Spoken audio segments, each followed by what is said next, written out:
welcome back. Part 3 of Finn versus History on the Russian Revolution. Yep. I'm here with Horatio Gould. Hello. In today's episode, we're dealing with The Lenin, commies. the commies. We've finally got here.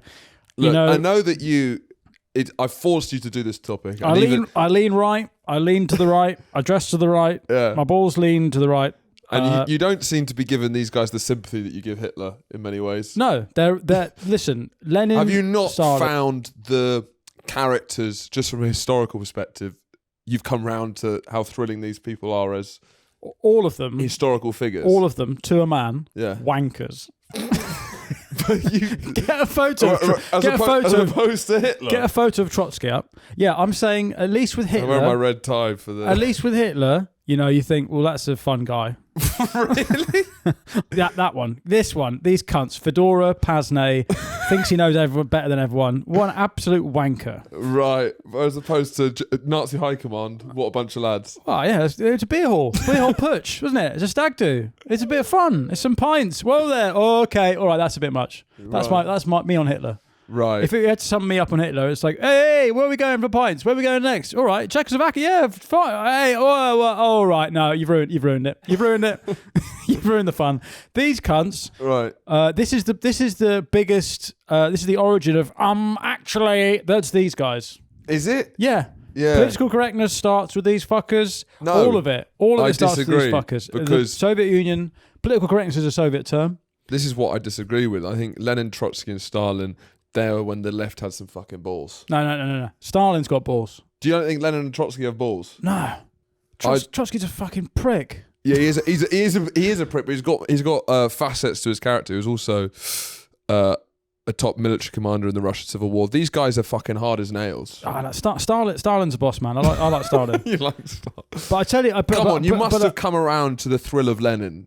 Studying Lenin. No, what I found undeniably, what I found fascinating. There's a charisma there. Was that everything I listened to, which is probably different to what you've listened to. Yeah, fine. Every historian on Lenin could not help but just speak of him with complete contempt. Like, he was middle class. Yeah. He didn't know anyone real. He was a theorist. He was lost in books. He missed it all. Yeah. He was angry. We'll get into his character. Is fascinating. He's a fascinating I'm not man. saying it's not fascinating. Yeah. What I am saying though is that I don't want to go for a drink with him. Fine, yeah, yeah. And I would go for a drink with any of the Nazis. And I tell you that. Do you know the one thing the one day that ruined my life? The worst thing in all this? Finding out that Hitler killed himself. No, the Nazi-Soviet pact. Why? I thought, Christ. You're signing a deal with these guys? Well, you think that's the worst thing they did? I don't know what to think now. Yeah, that's the lowest it got for me with the Nazis. I mean, what do you mean you're friends with these cunts? Yeah. We're going drinking and then going laughing about how much these are boring pricks. Right. That's what I thought. But I feel like this form of leftism, where they're so disciplined and violent. They're not disciplined though. They take over a whole country with a tiny minority. Yeah, but it wasn't just from fucking about. No, but the country has collapsed like a pudding. And they're the only people who are there to take it when there's a million other factions. Yeah, but if there's a pudding on the floor, you just need 3 spoons and you've got a pudding. Yeah, but how many spoons are there in the country of Russia? They're all fucking running around fucking each other like mad pigs. Yeah. We've just done an episode on some guy with a huge dick that they've pickled because he was fucking the country's an absolute mess. But I'm saying that this is so far from the kind of the kind of cuck liberal woke leftism of today. These guys are fucking insane. I mean, they are, but also what this starts is the whole left-wing people arguing about who's the most pure. That because all these starts guys with are these not guys. like tell me your pronouns. It's not like winners medals for all. It's more like I'm going to kill everyone who doesn't hoist a red flag. Yeah, but they're everyone who doesn't have the right pronouns. They're killing. Right. And the pronoun guys would be nothing without these cunts. Sure. So from my and that's what makes this such a historic event, right? Is that it's the beginning of all this sort of stuff. It's the beginning of pronouns. Right. Pronouns don't exist before Lenin comes in. So listen, it's been a loose start, but I stand by everything I said. I'd rather go for a beer with any of the Nazis than these fuckers. But we're in the middle of the Russian Revolution. In the last episode, we did Rasputin. The Tsarist regime has crumbled. Yep. Now, who we haven't touched on at all. We're going to go back again because that's the problem with this topic, or what is kind of thrilling about it, is that there is so much going on, but very little of it connects till the very end of the story. Right. And there's this kind of maelstrom of different characters who are separated. And they're kind of all hurtling towards... They're all hurtling towards this destiny, this horrible destiny of pronouns and blue hair. So, Lenin, who is he? Why does he look like that? What's wrong with his head? They do all look... Trotsky and Lenin do look kind of fucked. They're the worst people you met at uni. Yeah. Trotsky in particular. I went to Bristol Uni. Yeah, you met a lot of Trotskys. I've been cornered by Trotsky in the kitchen with his pasne telling me that I'm wrong about something. I don't want anything to do with him. God, Trotsky's a wanker. There's so many people I went to uni with who I would like to see dead on a desk in Mexico with an ice pick to their head. So in 1870 in Srebrenica. But sorry, I will just say, before you get going, I will just say that this is the story of these three commies is fascinating. Yeah. And the different relationships, how they kind of flow and change. And but also the different skill sets. Yes. And how they all have different gifts and how what ends up coming up on top. And they're all truly different personalities. Yeah. But it's also, so like the February Revolution was kind of an inevitable populist uprising. The pudding fell off the counter. Yeah, but that was inevitably going to happen. There was kind of no way that they could maintain the Tsarist autocratic regime. October, the communist revolution, was no means inevitable. No, not at all. It could have. And what's amazing about 1917 as a year is that there's so many different options that Russia could have been. And it keeps flitting who's on top. Yes, that is true. And there's so many different people trying to make Russia something else. And it's just, I don't know if it's just pure coincidence that three people with this much, I don't know, drive, talent, charisma politically were all on the one side. Yeah. Like, is it just a coincidence that this specific minority within socialism ends up being the dominant force in Russia for the next 80 years? So before we get to 1917, though, we are going to start with the story of Lenin. Now, Lenin is born in 1870. His real name is Vladimir Ilyich Ulyanov. Would you like to place this for the dum-dums, 1870? 1870, so 1870... We must remember everyone listening is very, very fat and thick. Yeah, so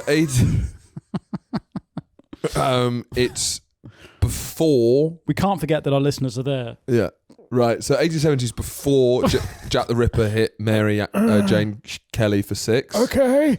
And it's after the cricket was invented and the first 6 was hit.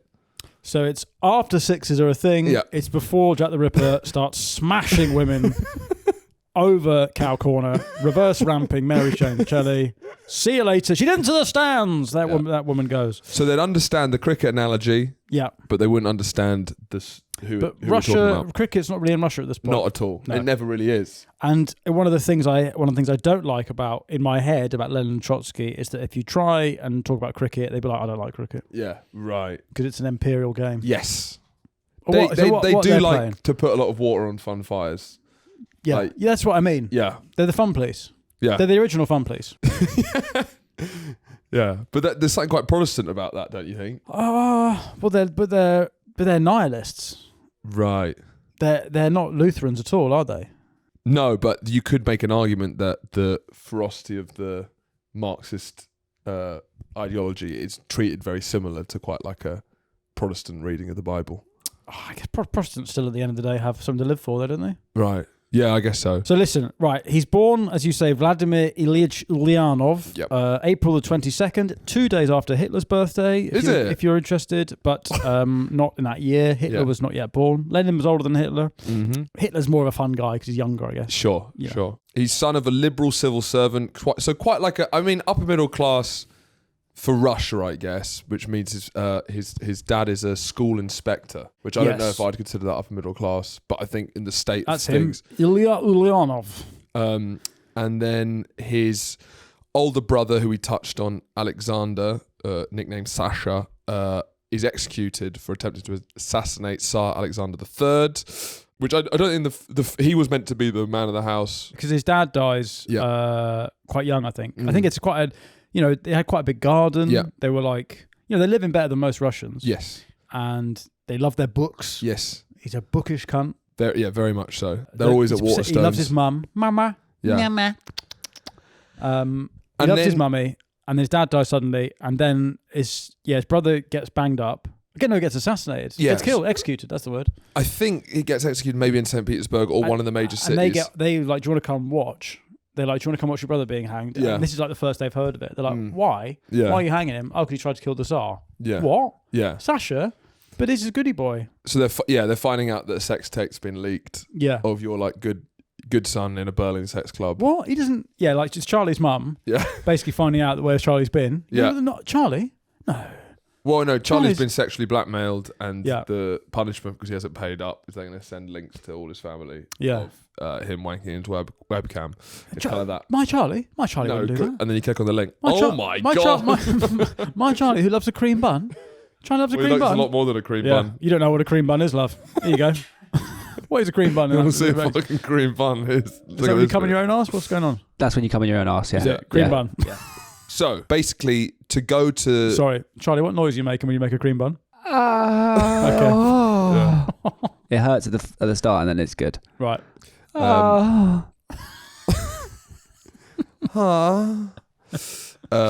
Basically, when they're going to Sasha's funeral, or even to see him getting hanged in the major city, his mum wants to go, but she can't be. Two quite different things. Do you reckon you go to see the son get hanged? Or is it? You've made the trip, so you probably. Yeah. Should we go to the funeral, or the hanging? What do you reckon? We can only afford to go once. But listen, back to Lenin. So yeah, his middle class, comfortable upbringing is shattered by the execution of his brother. And his mum wanted to go to the funeral, and I think Lenin couldn't be in the country for something, or was potentially on the run, so was trying to find another. He wasn't in the run yet. He wasn't on the run yet. Well, for some reason, because he gets radicalized by this. For some reason, he couldn't accompany his mother to the funeral, so he had to find one of his neighbours to take care of his poor mum to travel across the country, because a woman can't travel through Russia on her own. Listen, they got some things right. Yeah. I don't think women should travel alone.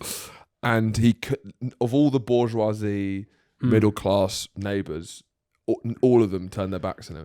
Because that led to his kind of real hatred of the bourgeoisie, and viewed them as like immoral and selfish, and Yeah, but to be fair to them, his brother has just tried to kill the Tsar.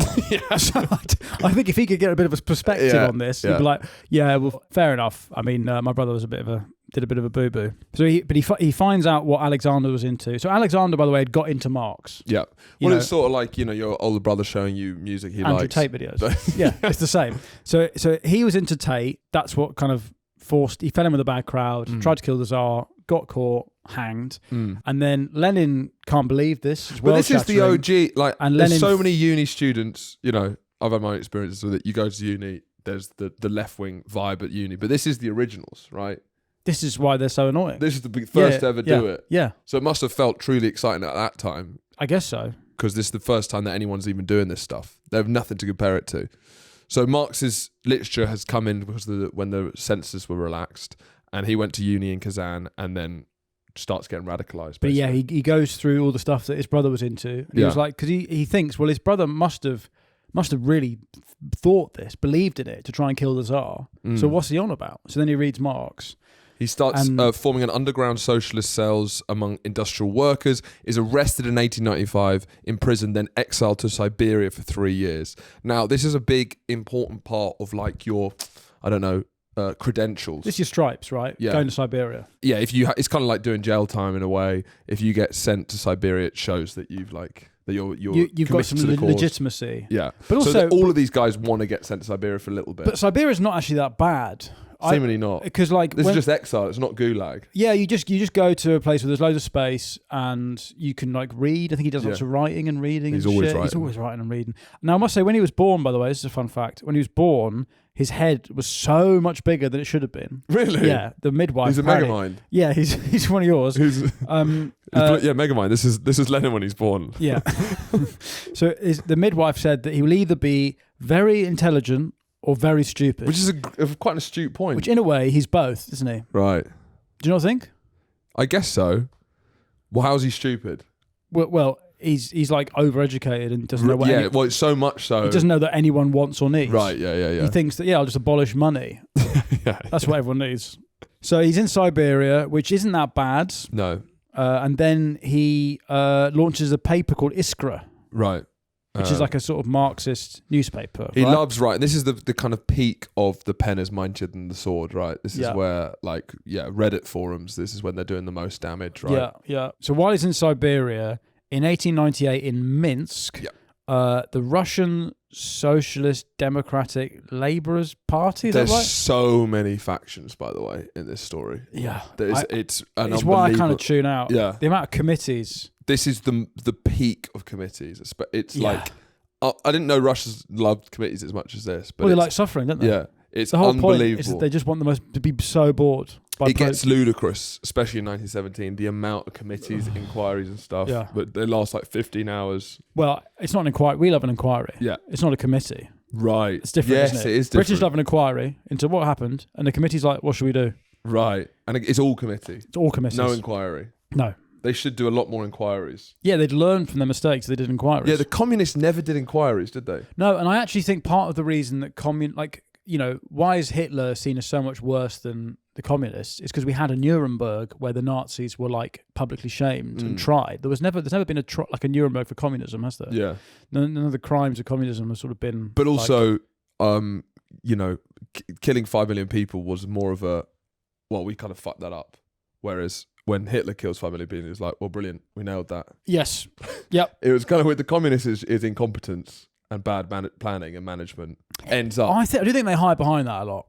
Well, they love it. They sort of love it. They have the same attitude to human life, really. Yes, it's just that's true. Hitler's got, it's like, do you want your meat packaged and chopped and sanitized, or do you want to go and laugh in the abattoir? It's still ultimately a dead pig, isn't it? Yeah. So, but he comes back he adopts the name Lenin in Siberia in exile. Starts. They his all paper. adopt names. They're kind of secret names. When he comes out of exile, where he's developed a lot of his ideas, because it's not safe to be a socialist in Russia because the Tsarist police, the Okhrana. Yeah. In 1903, all of the socialists meet in London because that's kind of a relatively kind of uncensored city. Well, much like now, it's what's it called? Londonisburg? Londonistan? Not Londonistan. What do they call Russian? Because you know how they're sort of a safe haven for oligarchs. Yes. What's it called? Londongrad. Londongrad. That's it. Yeah. They're all in Chelsea. It's always been Londongrad. Yeah. Because we let Lenin come over. We let the boys come over, and they have their conference. And then there was a pub, I think, in Islington, which makes sense. Makes sense. In the top room of a pub in Islington. Oh, Jeremy Corbyn. Yeah. That one. Yeah, that pub. Yeah. where all the barbers with all the Jeremy Corbyn pictures. Yeah, exactly. Yeah. They go past a Turkish that's got a picture of Jeremy Corbyn, Dermot O'Leary. These are all the celebrities that come in. Yeah. Lenin.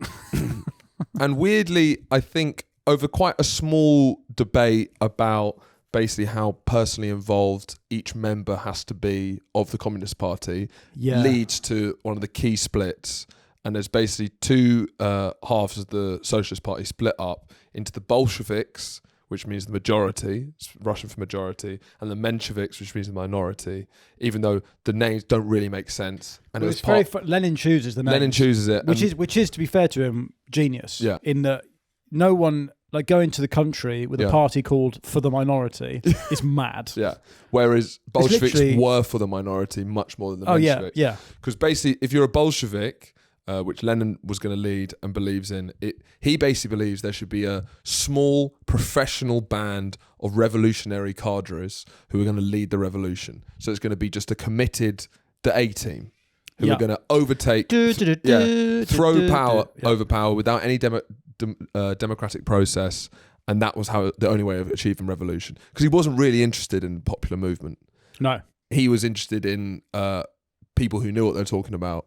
Running. You don't know what's good for you, let me do it. Exactly. Yeah. And the Mensheviks, which were run by Martov, who's a bit more of a bohemian. I think he was born in Constantinople.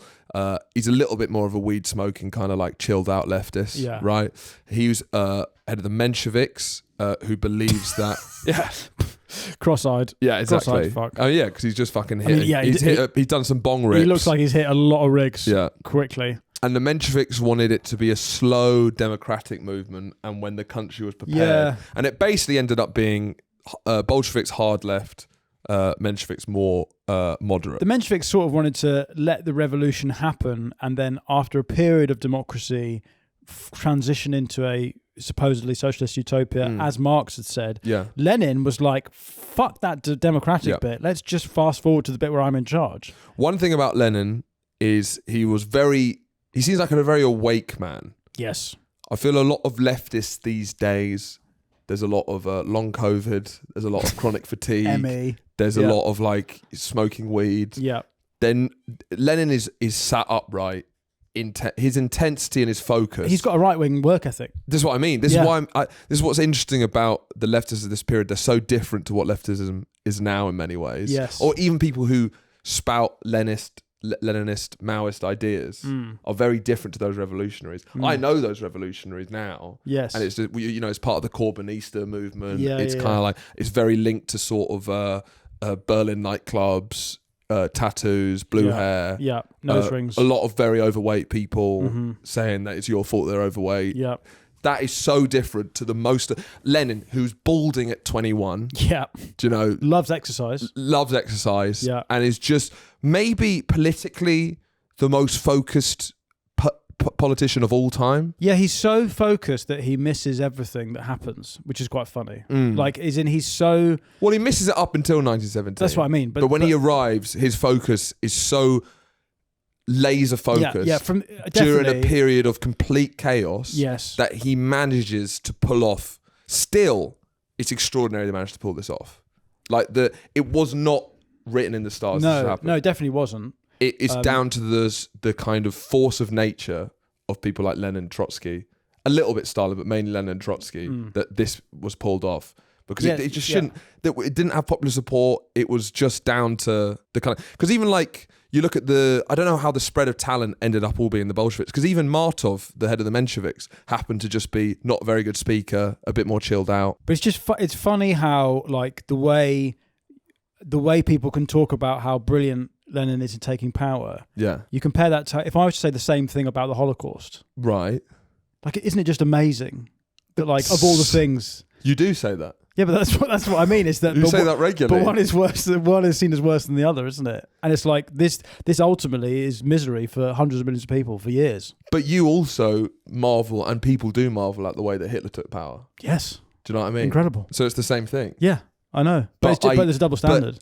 What's different is I do think Hitler was going on a wave of... He capitalised on a wave of anti-Semitism and nationalism. Yeah. Lenin just came out of the blue. And Lenin, through his writings, his focus and his organisation, managed to shift this insane country, this massive country, which is, I think, is far harder to kind of like turn in many ways. Yeah, no, that is true. That is... The force of... I mean, there was nothing popular about him at all. Until... Very unpopular. Very unpopular guy. Yeah. A massive loser. I guess partly as well, it's because you speak... I think at every moment of this story, we've got to keep cutting to an old babushka serf woman in Siberia. Yeah. Huh? There's never been a time of more political change than 1917 in Russia, and a peasant in their farm in Siberia, nothing changed. Nothing changes. They're still just there. Yeah. Huh? So this whole, I think partly why he has this mentality of having to do it without popular support is because it's uneducated peasants most of the country. Yeah, right. Yeah. So he's in London, and in 1902 he gets a knock on the door, and they're staying in a flat near King's Cross. We should say he's met his... So he loves going out to Cold Drops Yard and stuff. He loves going to Cold Drops Yard. He loves playing table football. He's always at the British Museum, actually. British Library, that's true. The reading room in the British Library? Yeah. Have you been in there? No. You can go in the British Museum, and so the British Museum now, if you go into that thing in the middle... It's that there's still the same reading room that Lenin would go into. So Lenin, the reason he goes to London is that he realises that if he's gonna, study a revolution and think, he's a big thinker, wants to think about the revolution. He realises that if he goes to a library, the best libraries in the world are not in St. Petersburg or Russia, and he's also going to get banged up by the Okhrana. So he goes to London, and he goes with this woman he's met in exile, which we should say, I don't know, what was her name again? His long-suffering wife. Nadezhevsky-Krobieskaya. Nadezhda. So she, they fall... all the podcasts I listened to, they said, well, Lenin, she was the second love of Lenin's life because the first was revolution. Right. Because he also had a mistress, so maybe that was the third. Yeah, maybe that was. He had a whole pyramid. Yeah. But she was a sort of revolutionary as well. And then she was quite ill, but never really took care of herself because she was just like washing Lenin's pants. Right. Because Lenin just didn't give a fuck. He just was all in on revolution. That was so all focused. he cared about. All he cared about. Laser focus. Like books, revolution, something Yeah. would happen. Like the 1905 revolution happens, and Lenin, rather than act on it, Lenin goes, okay, let me interpret this through Marxist theory, and goes Right. back to starts reading Engels so that he can reframe it in his head for what it means. He's always trying to reframe current events in stuff that's happened, like writings that happened before. But he also, what I find interesting about reading about Lenin is the way that he bides his time and is so focused on the eventual goal. Yeah. He's not like, let's do it. Well, no, he misses it for the first 20 years, and then it's only in 17 when he seizes the opportunity. Because that's the only time the opportunity arises. Maybe. Anyway, 1902, get a knock on the door, and who should be there but The most annoying guy at uni. the most annoying guy at uni, Leon Trotsky, with his wanky glasses and his stupid hair.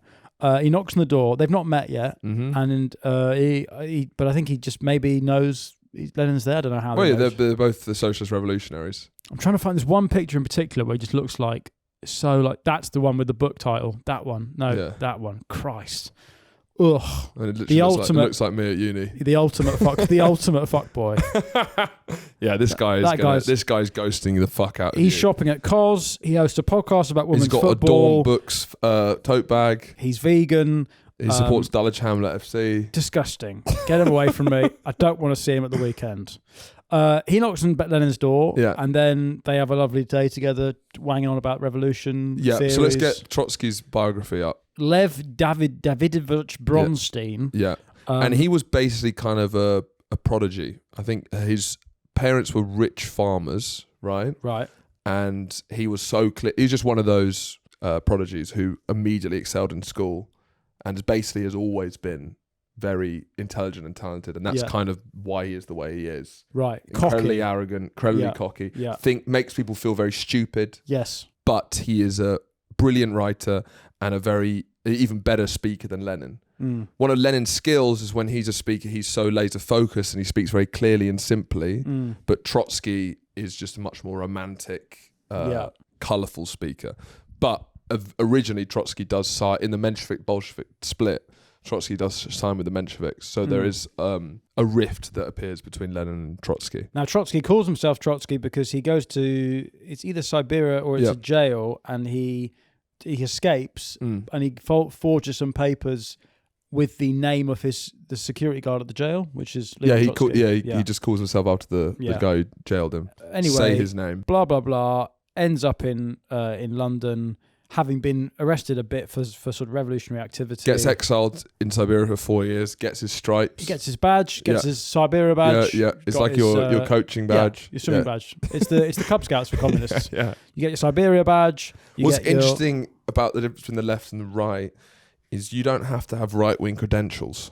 No. And it's still very much a form of left-wing politics today. And one of the big flaws, I think, in the leftist movement is that you constantly have to prove yourself. Yeah.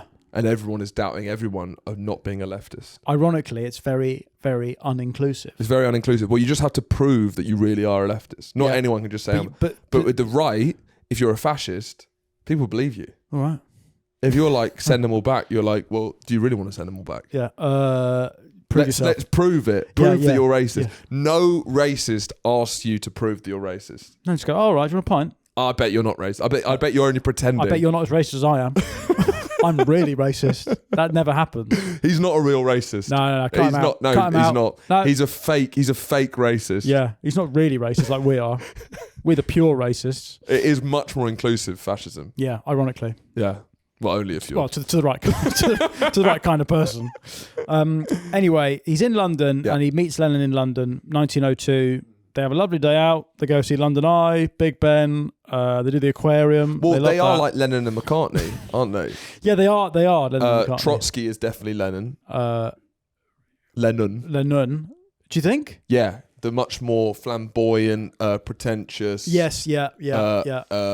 Superior. Yeah, and cocky. You're right in that. Like you watch Get Back. Yeah. And McCartney is pulling stuff out of the fucking air, and if he's not getting the band together, it's not happening. He's the motor, McCartney. I'm a big McCartney guy. I'm saying love Macca. Yeah. Yeah, because he's not as, it's not as flowery the language, but he's the motor. He's what really drives it. He's fascist, I reckon. McCartney's fascist. Yeah. No, Wings is fascist. What I love Wings. I love are Wings. great. The band the Beatles could have been. So yeah, like most of the revolutionaries, they're sort of in exile around Europe. A lot of them end up in Switzerland because they like going for nice long walks. They like the chocolate, and then they're just they're getting news in from Russia, and they're sort of waiting for the spark of revolution. So when 1905 happens, when the Bloody Sunday happens, Lenin immediately gets on a train, goes straight to Russia, hopes and keeps writing pamphlets trying to urge a violent uprising. Yeah. And then the revolution fizzles out, and he once again flees back to Switzerland. Yeah, because the Krana cracked down, and he goes back to Switzerland, goes back to the Alps. Keeps writing. During this quiet period, Lenin writes some of his most important works, Materialism and Empire Criticism. So he loves writing. Yeah, he loves writing pamphlets. I mean, I find like I procrastinate so much, and I find stand-up writing so hard to sit down. I do wish I had some of this focus. Lenin. Just being able to... Because he seems like he just sits down and he just writes for 5-6 hours. He's never looking at his phone. Like, he just doesn't seem to procrastinate ever. Who's the Lenin of stand-up? Exactly. I don't know. It's not very Leninist mindset. No, it's not. Who's that focused? Maybe like... Acaster?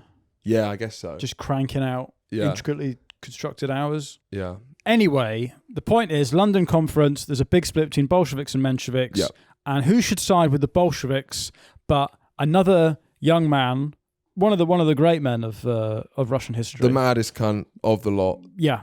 Joseph Stalin. Now, Joseph Stalin is a Georgian. Very different. Very to different. Trotsky And this is why maybe very different to a lot of other Bolsheviks. It's maybe why I like him more. Sure. In that he's not the wanker cornering you in a kitchen telling you what to do, because he's killed you already. He's an alpha. Yeah, he's an alpha. He's a terrifying alpha Chad.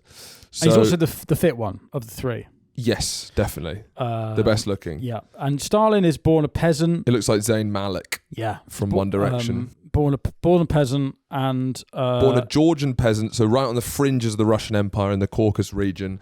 And like, similar to Rasputin in many ways, if you're out on the fringes, there's not much to do apart from join the church. Mm-hmm. So he becomes like a priest. Then he hates the religion. Goes to religious university, but finds like Marx's texts, right? And becomes radicalized through that, and then starts joining a lot of socialist movements, like Georgian socialist movements. And what he's very good at is organizing underground work, because a lot of what the socialists have to do, because they're trying to avoid the secret police, is they have to be quite effective in the shadows. And because he's basically a Georgian crook, he is built to move in the shadows, right? So he's a sort of petty criminal who gets attracted to Marxism. Yeah. Charlie's just found out that he had he had a hobby of drawing nudes. Yeah. Is that right? Yeah, this is a special exhibition of his. Stalin liked to doodle and apparently deface male nudes. Oh, he defaced them. He liked to deface male nudes. Well, he liked to draw draw a big willy over Palmer's face. Well, draw a willy on a willy? Make the willies bigger? He wrote humorous comments on them. There are 19 in total. Where? Well, he'd write comments on nudes. Photos. Yeah, people would bring him nudes and then he'd write, scroll that up. That first one's funny. Fuck your mum's ass. A man should work, not masturbation. Time to reforge this. J. Stalin. Well, now we're going through someone's private stuff, which we shouldn't be seeing. That's not. This is public fare. Come on. It's not for public consumption. This is a man's private collection. There's a picture of a naked man standing over a naked collapsed woman. And what's the quote again? Read that. Fool. Completely forgot what to do. J. Stalin. So he's like, he hasn't fucked the sleep woman. Now, look, if you go through some of my, private... If you go on my Google Docs, some of the stuff I've written... Yeah. This one, he's written, you need to work, not wank. Time for re-education. Now show the image. What's the image? Explain the image, Charlie. It's a guy. It's a guy wanking.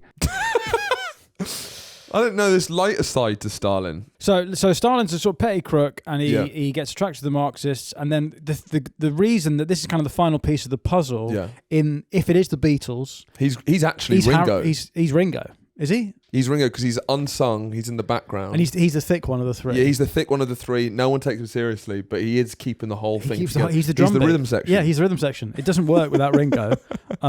Stalin's doing like Yellow Submarine, like, Octopus's Garden. Counterfactual if Ringo ended up having the most successful solo career. Yes. Basically, that's what it is. But as a band at the current state, McCartney is Lennon. Yeah. Lenin is Trotsky, and Ringo is Stalin for So sure. Stalin's doing like Yellow Submarine. He's doing Octopus's Garden. Whenever he gets the opportunity to write a song himself, yeah, it's quite like it's simple. it's for kids. My kids love Octopus's Garden. Yeah, of course. They won't stop singing it. They love it. But when I was a kid, I loved Stalin, so it's exactly. it's for kids. Yeah. So Stalin, the key with him is that he actually does things. Lenin, in this point, is all writing, it's thinking, it's theorizing. He's a doer. Stalin fucking gets on with it. Yeah. He's like, what do you need? You need money. He's Let also me organise truly, and more than the other two, even though there's a lot of blood on their hands, he's psychologically truly a sociopath. Yeah, he loves killing people. Like he actually loves is. it. He fucking loves it. I mean, I think a lot of people in power can end up killing lots of people, but Stalin could do that with his bare hands as well. Yeah, yeah. Like, for example, to impress a girl once, he said, check this out. There was a calf on like this little island in a river. A baby cow. Baby cow. Yeah. And he swam out there and said, check this out. Broke all the calf's legs. To impress her. Did it work? I don't know. No. But he thought that would be like, oh, wow. So like So like his version of the game is like just fucking up cattle. Yeah, he was him peacocking. You want to see something cool? Just punching a cow. Yeah? Do you want to fuck? No? How's that? No? Snapping a helpless baby cow. It's kind of similar to like, in Taxi Driver when he takes her to the porn theatre. Oh, yeah. That's kind of what he was like with women. Right. Yeah. But he ran the state like a mafia boss, and at this time he ran his Georgian sect like a mafia boss. He was doing protection rackets. Also, the way that the Bolsheviks were funded, the whole theory of the Bolsheviks is that it's a professional group of revolutionaries, but that means you got to have money coming in. Yeah. Was via the dirty work of people like Stalin. And there's an amazing bank robbery in 1907. Yeah. It's in Tbilisi, capital of Georgia, and a stagecoach is going through a crowded city square to deposit funds in a bank. And Stalin and his gang, they use hand grenades and revolvers to basically just kill about 40 people, including bystanders. Christ. And they steal 341,000 ruples, which is the equivalent of millions nowadays. Some of the notes were like traceable, so they couldn't really launder it.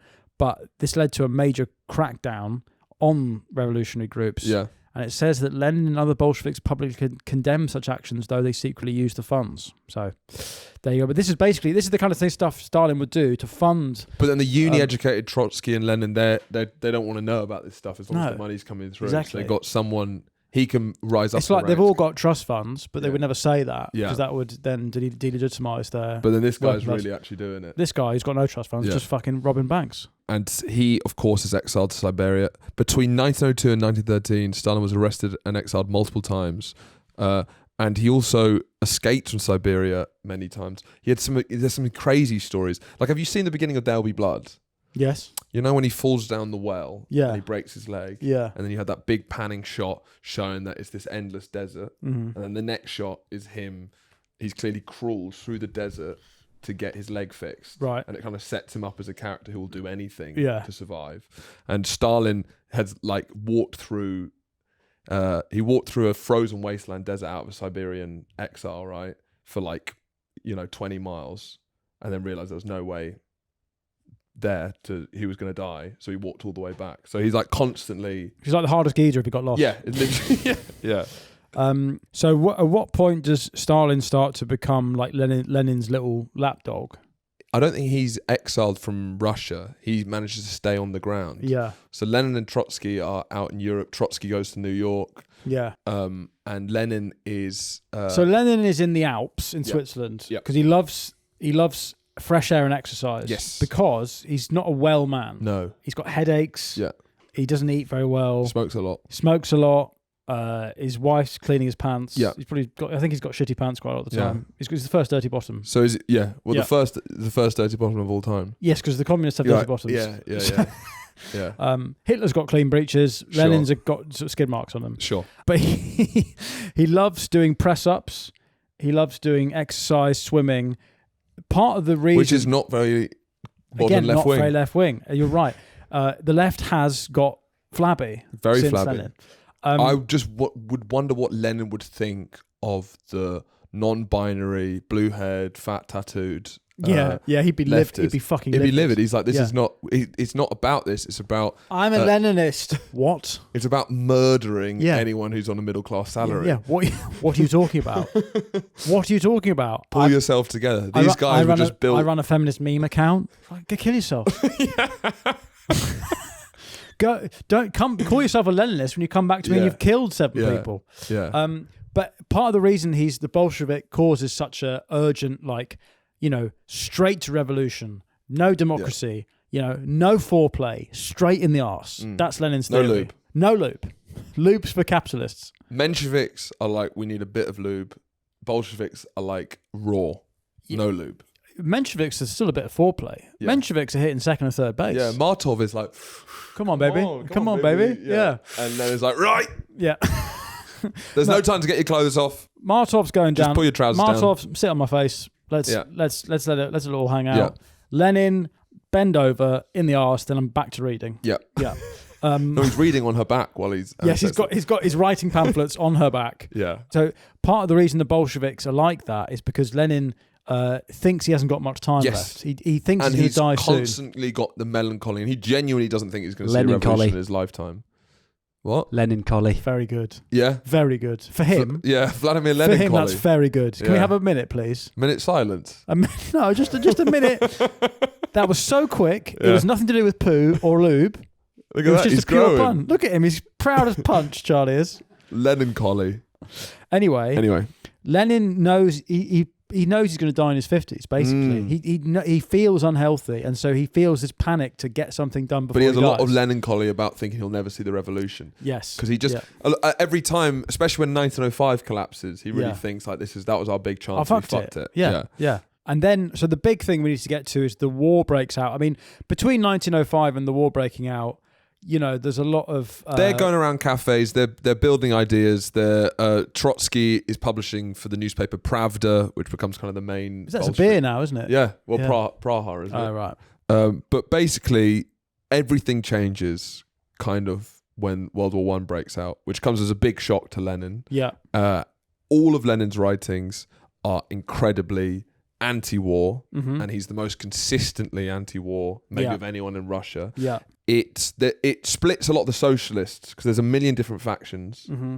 A lot of the socialists have very different ideas about the war. Some people are viewing it as like being patriotic and still supporting Russia. Some people want to have another crack at the Germans. Yeah. But Lenin basically sees World War I as an imperialist war.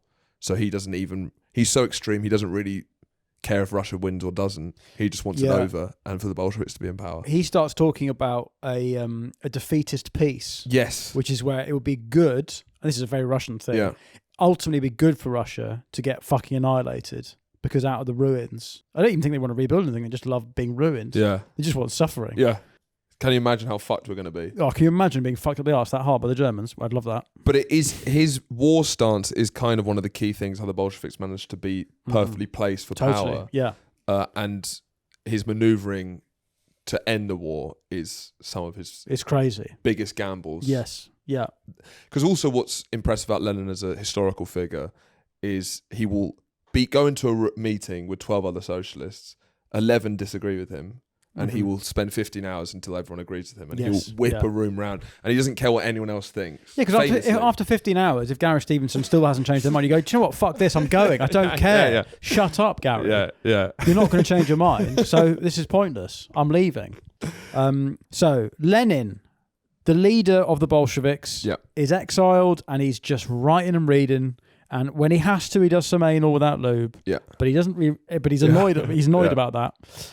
Trotsky is a sort of journalist. Is he in New York in 1916? In 1916 he's in New York, and he's not as tied down by the party politics as Lenin. Lenin is the head of the Bolshevik party, but Trotsky's kind of like, I'm a maverick. I'm out on my own. He's respected, but he's not tied down. He's freeform. And Stalin is an obscure party operative in Siberian exile with limited influence outside the Bolshevik apparatus. In the shadows. But everything will change. Everything is coming together. The war is going badly for Russia. Terribly. Rasputin, that stinky old goat guy with the big hog. The goat hog. The goat hog is, and by that I don't mean greatest of all time, I mean the smell. Yeah, smelliest of all time, the soat. The soat, the goat soat. The smelliest hog of all time, the shoat. He is ploughing the Tsarina. He's been killed. Russia is a tinderbox, and events are about to move incredibly quickly. In St. Petersburg, quicker maybe than they moved anywhere. We've spent 3 hours edging you all, Yeah. and we're now getting into the fucking gristle. The eve of revolution. Revolution's in the air. What will happen? Those episodes are on the Patreon already. The entire series is on the Patreon if you want to join to get access early and a bonus episode every week. But if not, thank you very much for stopping by. Bye and bye. we will see you for 1917 next time.